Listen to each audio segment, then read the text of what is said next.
the patient's implants are in, you have a temporary of some sort in their mouth, and now you want to do the final. Well, if the temporary wasn't very good, you can't use that as your starting point. So now you have to kind of start over with a new set of teeth that you want to try in. That's a process that we call a try-in process. So a lot of people who are doing full arch, you don't get the scale of knowing what's not working and what's working. You have to do it for a long time to be able to get it at scale and figure out it's taking us this many times to do this restorative. Where with you guys are doing it at scale because you're working with a lot of different dentists, and you're like, hey, if you're doing this manually, here's what's going to happen. It costs you guys way more just from the interaction, the back and forth from the manual side of doing it, right? So now with technology that we have, you do the surgery quickly with our system, and then the next appointment is the follow-up appointment at the healing stage when you're done healing 3 to 4 months after. And at that stage, if everything was done with our system, all you got to do at that stage is scan the patient.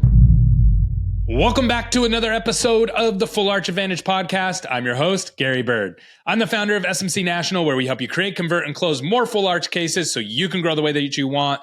But if your patients are having to come back 6 to 7 times to do the restorative work, you're not going to grow in the full arch space the way that you want because you're spending too much time on each case. Today, Armand's going to break down how to actually solve that. He's the CEO and founder of S3, and I promise you, this is some really good stuff. I learned a lot personally, and I think you will too. Stay tuned. All right, Armand, I'm really excited to have this conversation with you, and we were just offline talking about something really, really cool. I know we have an event coming up in Hawaii soon, which I'm excited about.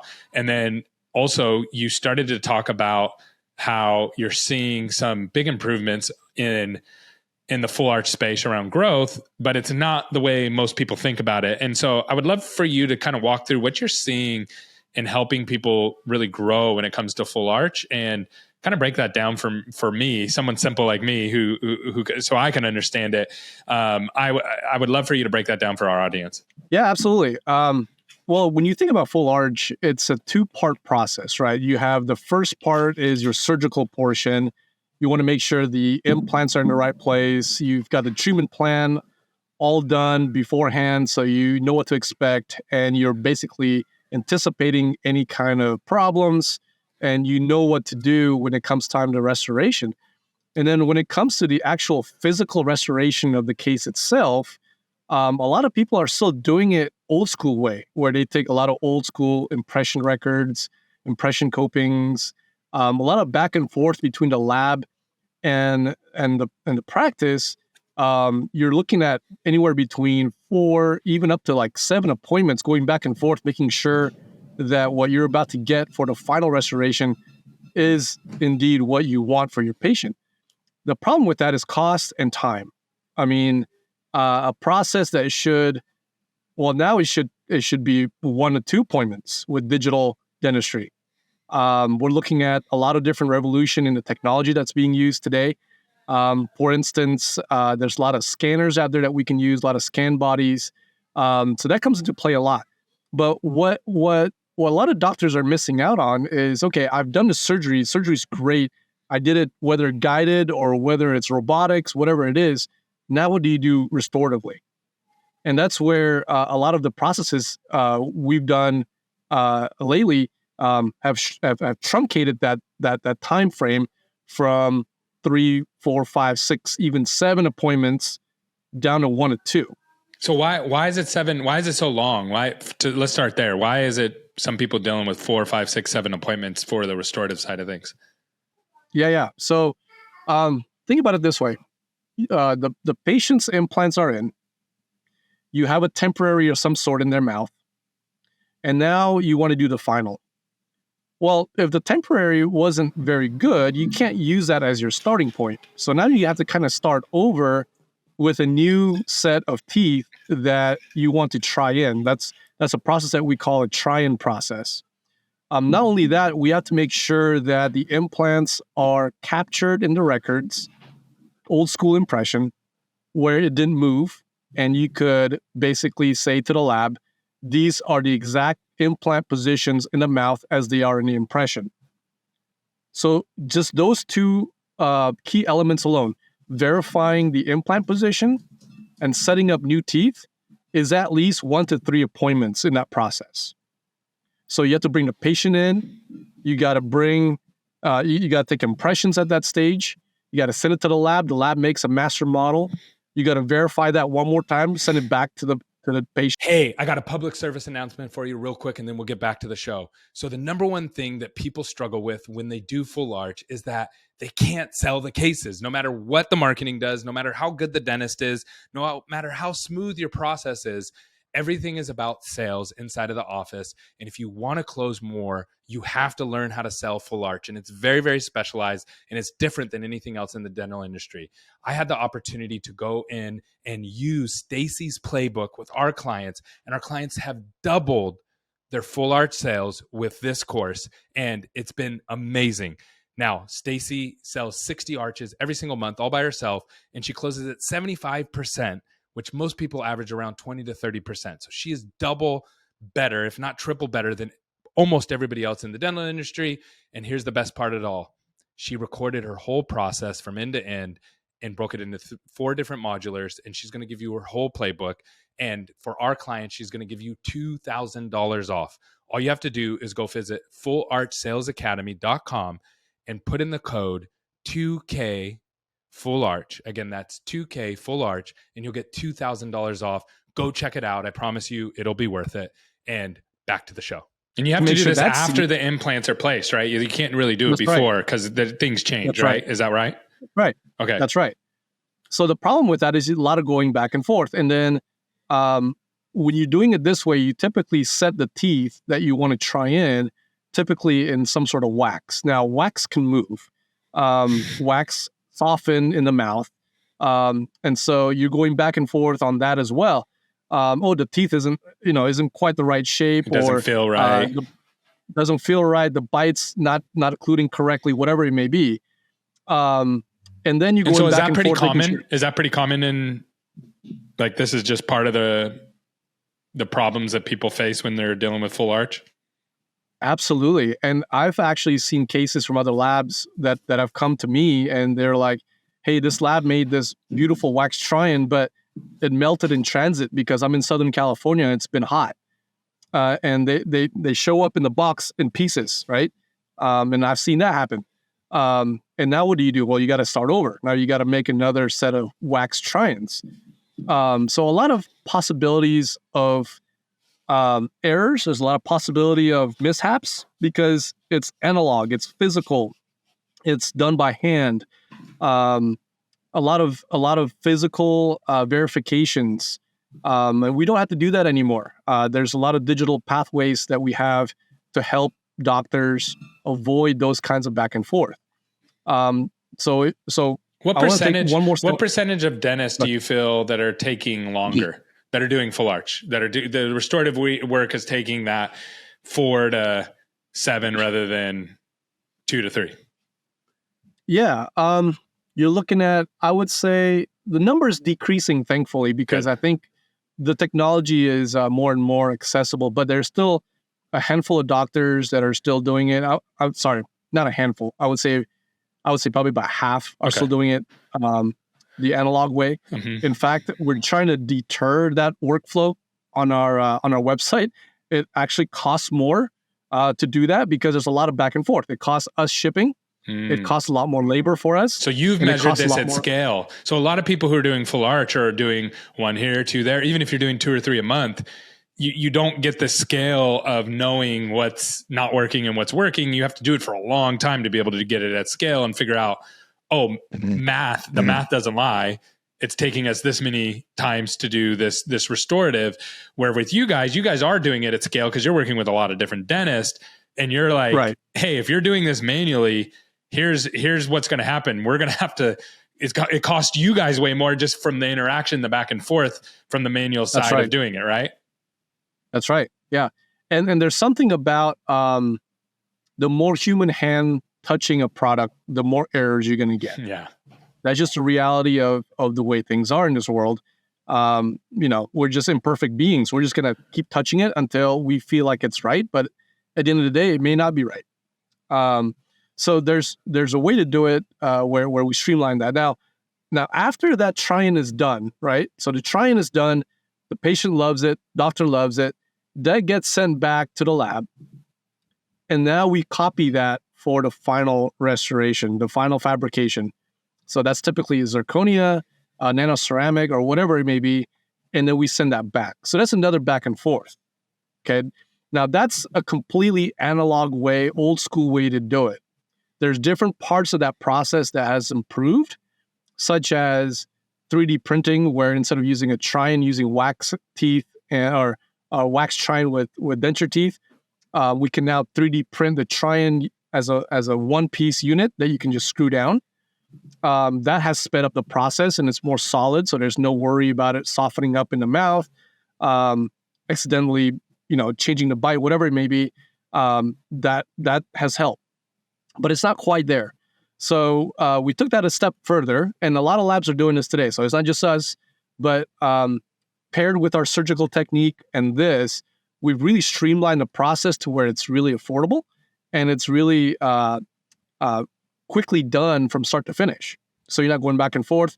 Can you imagine if you're this patient, you've been waiting for, the surgery part of it, you're looking at least about a month to get the records and get in the books of the patient in the practice to be done. So that's about a month wait time to just do the surgery by the doctor, right? And then have to wait 3 to 4 months for healing. Yeah. And now you add 4 to 7 appointments again to get your final teeth that you can actually chew on. That's a whole, at least a year-long process for them. What if we truncate that? It's a lot different than when people say teeth in a day. Yep, exactly. Yeah, teeth in a day temporarily, but then you still need to have the final. Yeah. So that's after harder that, to market. That's a harder thing to market, teeth in a day temporarily until to get the real teeth in, which is a year. That's so much harder to market than teeth in a day. That's right. So now with technology that we have, imagine this: you do the surgery quickly with our system, and then the next appointment is the follow-up appointment. Usually, you do like a 2-week appointment just to make sure everything's good. And then another appointment at the healing stage when you're done healing 3 to 4 months after. And at that stage, if everything was done with our system and the temporary looks great, all you got to do at that stage is scan the patient. No physical records are being taken. You send that digitally through our website, and then we fabricate the final. You'll get it back in 10 days, and you're done. I got a text this morning, actually, asking about that exact same workflow. Hey, surgery went great. Temporary looks beautiful. Patient already loves it. I love it. What's next? And I said, you need this, this, and this to scan the patient, and then send the order in, and we'll make the final for you. Good to go. That's awesome. So this is my favorite part when I get to talk to you, because I get very few people in this space tell the truth. And I don't mean that people lie, right? I'm not saying that people are necessarily lying. There are some liars out there, but that's not as a whole what I'm talking about. I'm talking about when I ask hard questions, sometimes people don't say the hard truth, right? And I love talking to you because you're like, okay, let me break it down for you. And I love that because, number one, I think that's why people trust you and use you. But then number two, it helps people learn and it helps people go, oh, this is actually what it is. So here's my question for you. What's the pushback that you're hearing from doctors around this? Like when you are presenting this to doctors that are still doing the restorative side of things manually, what are their pushback of like, no, I don't want to do that. Like, what's their pushback? What's their perspective on this? The only legitimate one that I think is a reason for me to be like, okay, I won't ask you anymore because that's the way you want to do it. The only one that I would only trust is when a restoring dentist or a prosthodontist says, I like to do things like with my own hands because I can craft the way it looks and all that kind of stuff. Great. I can't beat that because you do you like to restore the way you like to restore, and that's completely fine. And we can work with that, no problem. The illegitimate reasons, the ones that I think are kind of silly, is typically because they're not used to the workflow. Honestly, they'll push back on it and they say, you know what, that's not what I've been doing. This is the way I'm comfortable doing it. It's really no reason, not a good reason for you to stay put because you didn't improve yourself. Is that the main pushback you hear? Is this that, or is there other pushbacks that you hear? The learning curve is a big pushback. And it's not even that hard of a learning curve. It's just new. people just don't like change in general. Like, like anybody, no matter how old you are, young to old. Well, the longer you've been doing things a certain way, the more you want to keep doing them, right? Because it's it's easier. Yep. But so what is the learning curve? Like if I'm a doctor who's really skilled at what I'm doing, and you're like, hey, Gary, this is going to actually speed things up a lot and save you a lot of money, make you more profitable without charging your patient more money. What is the learning curve to get that? Honestly, one case. Wow. One case. I'll teach you how to do it. It's super easy. Like it's taking records using a wand that you just wave around the patient's mouth to capture the sites that you need to capture. You do it a couple times with the same patient, upper, lower, whatever, and the protocol that we have you follow for our sequence, and that's it. That's all you got to do. Very easy. It's very, very easy. It's just scary to trust technology sometimes because the verification process is different. When you have a verification process of where the lab sends you a physical verification jig, that's what we call it in the lab, a verification jig. Basically, it's a piece that you can screw on to what you have already captured just to see that it seats. That's all it is. To have that physically is a huge barrier to a lot of people that can't trust the digital way of doing it. But if you can trust it, and if you do trust it, there's a lot of benefits in it. And then honestly, like it's been so good for us because we can turn these around really quickly, and a lot more people are happier because they're not having oh my gosh, this verification jig didn't fit. Yep. We got to do another one, and then back and forth. It's just like insane. But now we're like, hey, it fits. Everything looks good. Screw it down. We're good to go. So if someone out here, someone's listening to this right now, and they're either not doing a ton of full arch cases, so they don't know yet, right? Or they are doing some full arch cases, and they're like, I'm get to the restorative, and I'm doing multiple back and forth and bring the patient back. And I know it's not the best patient experience. What would be your challenge to them? Like, how do I move forward from where I'm at to where you are recommending people be? Yeah, I think for people who don't do a lot of full arches, it's scary to explore and look at different systems out there that does what I'm talking about, scanning the patient so you don't have to do records and all that kind of stuff. There are systems out there designed specifically for that process, and it's a lot of money. You're looking at like a $40,000 price tag on some of these things when you're maybe only doing one arch every other month, right? That's not worth it for you. I get it. However, I am of the opinion that there are a lot of different methods and a lot of different techniques that you could do that can save you a lot of money. And one of them being that a technology should be multi-purpose. Okay. So if you have an intraoral scanner that you've obtained in the last, I would say 2 to 3 years, maybe even 5 years, that's really your starting point of getting started doing this digitally completely through. You don't need to buy like a massive system just for one thing. You can take an intraoral scanner that takes your impressions. You can use our technique, and it's proven and it works, and it does a really good job. So that's the scary part is like, you do research, you're looking around, and there are lots of great systems out there, but they only do one thing. They only do one specific task. Yeah. And that costs a tremendous amount of money that you don't want to spend because you only do 1 or 2 of these. It's like buying a Rolls Royce because you get a free umbrella in the door, right? It's like, that's probably not the best reason to get a Rolls Royce.